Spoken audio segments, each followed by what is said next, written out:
अस्पताल की लंबी और सुनसान गलियों में सन्नाटा पसरा हुआ था। आधी रात का समय था। नर्सें धीमे कदमों से इधर उधर चल रही थीं और रात की ड्यूटी पर तैनात डॉक्टर अपने काम में खोए हुए थे। डॉक्टर इशिता, एक निपुण सर्जन, इस समय ऑपरेशन थिएटर में थी। उनका चेहरा चिंता और अजीब सी बेचैनी से भरा था। उनके साथ उनका भाई इंस्पेक्टर आदित्य, जो एक सीरियल किलर केस की जांच कर रहा था, अस्पताल में उसी रात एक अजीब घटना के बाद पहुंचा था। लेकिन क्या आपने कभी सोचा है कि हर वीडियो एक कहानी बुनता है जो आपकी जिंदगी में एक नई रौनक लाने की कोशिश करता है? जब आप हमारी मेहनत को बिना लाइक और सब्सक्राइब के छोड़ देते हैं तो उस कहानी का एक अहम हिस्सा अधूरा रह जाता है। आपकी छोटी सी प्रतिक्रिया हमें आगे बढ़ने की ताकत देती है। तो आइए आज ही हमारे चैनल को सब्सक्राइब करें, वीडियो को लाइक करें और हमें अपने दिल से एक कमेंट करें। आपका एक कमेंट हमें बताएगा कि हम सही दिशा में जा रहे हैं, ताकि आपकी राय और सपोर्ट से हम हर वीडियो को और भी खास बनाने की कोशिश करें। तो चलिए आपका ज्यादा टाइम वेस्ट न करते हुए आज की खौफनाक कहानी को शुरू करते हैं। इशिता हमेशा से अपने काम के प्रति समर्पित रही है। उनकी माँ भी इसी अस्पताल में डॉक्टर थी, लेकिन 15 साल पहले अस्पताल में हुए एक रहस्यमयी हादसे में उनकी मौत हो गई थी।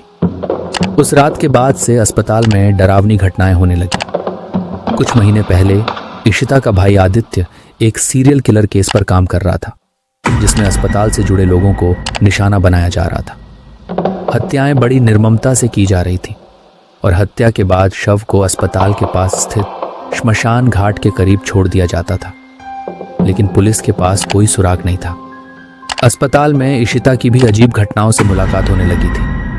कई मरीज जो ऑपरेशन के बाद सही सलामत होते थे, वे एक रात के बाद ही मर जाते। उनके शव गायब हो जाते और अगली सुबह उनका कहीं भी कोई नामो निशान नहीं मिलता। यह रहस्य इशिता को परेशान करने लगा। अस्पताल के पीछे स्थित श्मशान घाट पर एक बूढ़ा रहस्यमयी साधु बैठा रहता था, जिसे लोग अघोरी बाबा के नाम से जानते थे। वो हमेशा चुपचाप वहां बैठा रहता और बहुत कम लोगों से बात करता था। लोगों का मानना था कि वह मौत और आत्माओं से बातचीत कर सकता था। इशिता ने जब पहली बार उस अघोरी बाबा को देखा तो उसे एक अजीब सी अनुभूति हुई। वह हमेशा उसकी ओर ऐसे देखता जैसे उसके बारे में कुछ जानता हो। एक दिन हिम्मत जुटाकर इशिता उससे मिलने गई। अघोरी बाबा ने उसे देखते ही कहा, तुम्हारी माँ का खून इस अस्पताल की दीवारों में बसा है और अब तुम्हारी बारी है। इशिता चौंक गई। तुम किस बारे में बात कर रहे हो? बाबा ने रहस्यमयी ढंग से कहा, यह अस्पताल मौत का घर है। यहाँ के डॉक्टर सिर्फ शरीर को ठीक नहीं करते, वे आत्माओं से भी खेलते हैं। तुम्हारी माँ भी उस खेल का हिस्सा थी।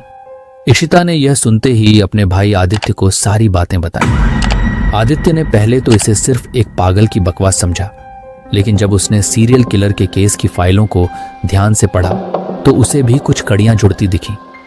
हत्या का तरीका बहुत ही अनोखा और खास था। शरीर से आत्मा को निकालने की प्रक्रिया, जो किसी सामान्य हत्या से नहीं मिलती थी। इस बीच अस्पताल में और भी घटनाएं घटने लगीं।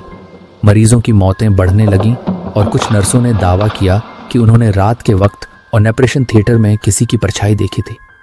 परछाई उन डॉक्टरों की तरह दिखती थी जो वर्षों पहले यहां मर चुके थे। एक रात इशिता फिर से उस अघोरी बाबा के पास गई। बाबा उसे श्मशान के भीतर गहरे ले गया, जहां उसने उसे एक गुप्त स्थान दिखाया। वहां जमीन पर बने खून के निशान और विचित्र यंत्र थे। बाबा ने कहा, यहां एक पुराने डॉक्टर ने अपनी आत्मा को अमर बनाने के लिए इंसानी बलि दी थी। वही डॉक्टर अब भी यहां भटक रहा है। वह अमर होना चाहता है और उसके लिए उसे किसी नए शरीर की जरूरत है। इशिता को तब समझ में आया कि यह अस्पताल सिर्फ एक चिकित्सा केंद्र नहीं था, बल्कि यह काले जादू और आत्माओं का अड्डा था। और अघोरी बाबा उस डॉक्टर का एकमात्र दुश्मन था जो उसे रोकने की ताकत रखता था। अघोरी बाबा ने इशिता को चेतावनी दी कि अगली पूर्णिमा की रात उस डॉक्टर की आत्मा उसके पास आएगी और उसे अपना शिकार बनाएगी। इशिता ने अपने भाई आदित्य के साथ मिलकर पूरी तैयारी कर ली। उस रात ऑपरेशन थिएटर में जो हुआ वह किसी दुःस्वप्न से कम नहीं था। इशिता ने अपने आखिरी मरीज के ऑपरेशन के दौरान देखा कि ऑपरेशन रूम में अजीब सी ठंडक फैल गई थी। अचानक सभी लाइट्स बंद हो गई। अंधेरे में एक साया धीरे धीरे उनकी ओर बढ़ने लगा। इशिता ने देखा कि वह साया किसी और का नहीं बल्कि उसी डॉक्टर का था जिसने दशकों पहले यहाँ काले जादू की शुरुआत की थी। डॉक्टर की आत्मा ने इशिता पर कब्जा करने की कोशिश की, लेकिन तभी आदित्य ने श्मशान से लाए हुए एक अघोरी मंत्र का उच्चारण किया। अघोरी बाबा की आत्मा वहां प्रकट हुई और उसने डॉक्टर की आत्मा को रोका। दोनों आत्माओं के बीच भीषण संघर्ष हुआ। अंत में अघोरी बाबा ने डॉक्टर की आत्मा को हमेशा के लिए श्मशान की आग में बांध दिया। लेकिन कहानी में थोड़ा और पीछे चले और ये जानने का प्रयास करें कि आखिरकार उस अघोरी बाबा का उस सीरियल किलर से क्या रिश्ता था। तो दोस्तों, अघोरी बाबा कोई साधारण व्यक्ति नहीं थे। उनका असली नाम नारायण तिवारीवान था और वे खुद कभी एक मशहूर डॉक्टर हुआ करते थे। लेकिन उनकी पहचान और कहानी अब अस्पताल की दीवारों के पीछे दब चुकी थी। नारायण तिवारी की कहानी इस अस्पताल और काले जादू की साजिश से बहुत गहराई से जुड़ी हुई थी, जो कहानी को और भी रहस्यमय और खौफनाक बना देती है। करीब 30 साल पहले नारायण तिवारी और डॉक्टर विक्रम दोनों ही इस अस्पताल के सबसे अनुभवी और मशहूर सर्जन हुआ करते थे। दोनों की दोस्ती बहुत गहरी थी और वे अपने समय के बेहतरीन सर्जनों में गिने जाते थे। लेकिन डॉक्टर विक्रम का विज्ञान के साथ एक और गहरा जुड़ाव था।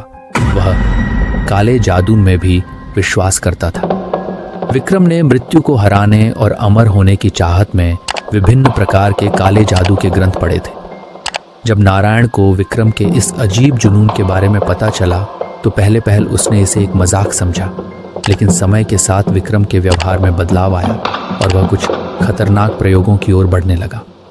विक्रम के अनुसार उसने एक प्राचीन ग्रंथ में एक विधि पढ़ी थी जिससे आत्मा का स्थानांतरण किया जा सकता था।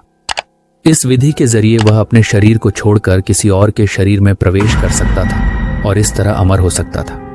लेकिन इसके लिए उसे कुछ विशेष बलिदान चाहिए थे, जिंदा इंसानों की आत्माएं, जिनका बलिदान अस्पताल में सर्जरी के दौरान किया जाता। विक्रम ने चुपके चुपके अपने मरीजों को इस खौफनाक प्रयोग के लिए इस्तेमाल करना शुरू कर दिया। वह मरीजों को ऑपरेशन थिएटर में लाता और सर्जरी के दौरान उनकी आत्मा को निकालकर अपने काले जादू के उद्देश्यों के लिए इस्तेमाल करता। नारायण तिवारी ने जब विक्रम के इन प्रयोगों के बारे में जाना तो वह पूरी तरह से टूट गया।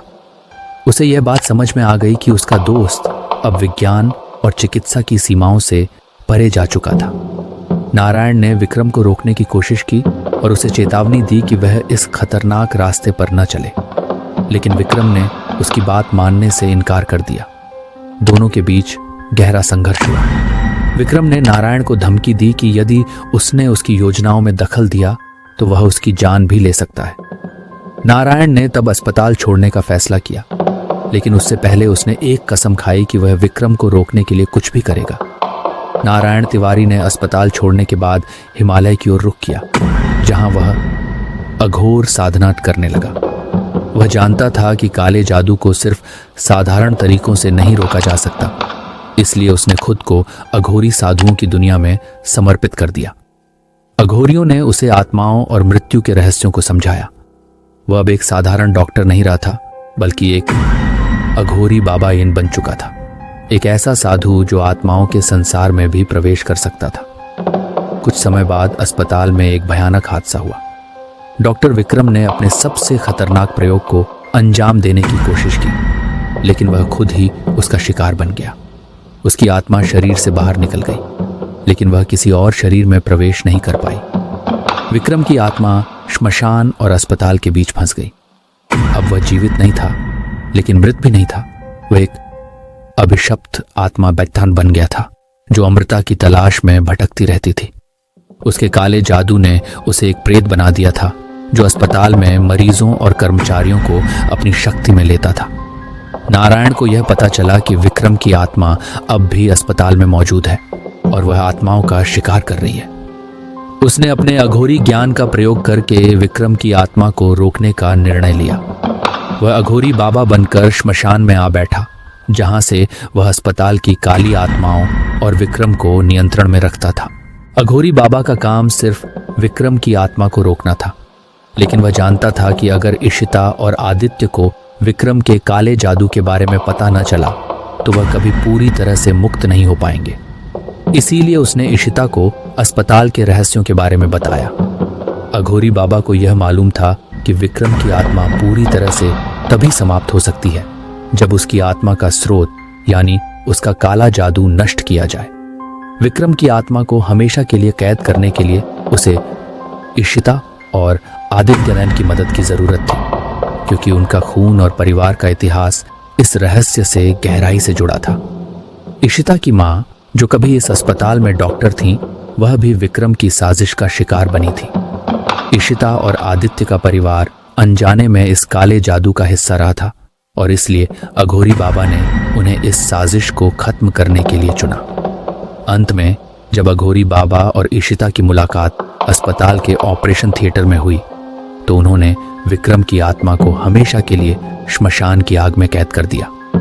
अघोरी बाबा की आत्मा ने अपनी सारी शक्ति का उपयोग किया और वह इस दुनिया से विदा हो गया, लेकिन उसने जाते जाते इशिता और आदित्य को चेतावनी दी कि अस्पताल में अब भी कई आत्माएं हैं जो विक्रम के काले जादू से मुक्त नहीं हुई हैं। अघोरी बाबा यानी नारायण तिवारी एक ऐसा चरित्र था जो विज्ञान और काले जादू के बीच फंसा हुआ था। उसने अपने दोस्त विक्रम को रोकने की हर संभव कोशिश की, लेकिन अंततः उसे अघोरी साधना की मदद लेनी पड़ी। उसकी जीवन यात्रा एक डॉक्टर से अघोरी बाबा बनने तक की थी और उसकी जिंदगी का एकमात्र मकसद विक्रम की आत्मा को हमेशा के लिए रोकना था। इस कहानी में अघोरी बाबा एक सत्य की रक्षकवन की तरह दिखाए गए हैं, जो न केवल विक्रम की आत्मा से बल्कि अस्पताल के काले इतिहास से भी लड़ते हैं। अस्पताल की दीवारों में दफन हर राज ने अपनी कीमत मांगी थी। कुछ ने अपनी जिंदगी खोई तो कुछ ने अपनी आत्मा। लेकिन कभी कभी सबसे बड़ा सवाल ये नहीं होता कि मौत कैसी थी, बल्कि ये होता है कि क्या वाकई वो आत्माएं अब चैन पा सकेंगी या वो हमेशा अंधेरे में भटकती रहेंगी। अगर इस कहानी ने आपके दिल को छुआ और आप भी इशिता और आदित्य की तरह सच्चाई के अंधेरों से लड़ने का साहस महसूस कर रहे हैं तो हमारे चैनल को लाइक करें, शेयर करें और सब्सक्राइब जरूर करें। और हाँ, घंटी के आइकन को दबाना न भूलें ताकि आप हर नई कहानी के साथ इस रहस्यमयी सफर में हमारे साथी बने रहें। आपकी हर एक लाइक और सब्सक्रिप्शन हमें और भी बेहतर कहानियां लाने के लिए प्रेरित करती है। धन्यवाद।